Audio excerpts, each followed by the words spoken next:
Hiyo ndio maana mnapokuja na unabii, mara nyingi napokea kile ambacho ni cha kweli na wakemea kile ambacho sio cha kweli, na mnanikasirikia hapa mpaka mtandaoni.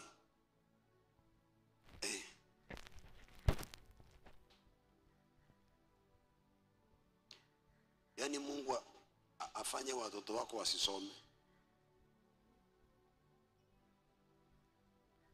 akwambie nenda utoe sacrifice fulani, atakubariki, utoe hiyo pesa, alafu hakuna.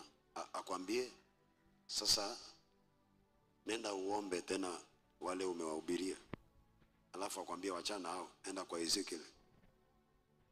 Baba, nashukuru. Wasemaje baba? Mungu yangu sio ya kuuliza. Mimi nitalala hapa na atakuzungumzia. Mimi yangu haikuagi ya kuuliza. Ubarikiwe sana. Mungu yangu, unabii yangu ni kali sana.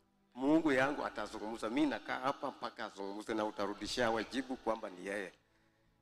Hata ukipiga simu Eldoret watakuambia wewe ni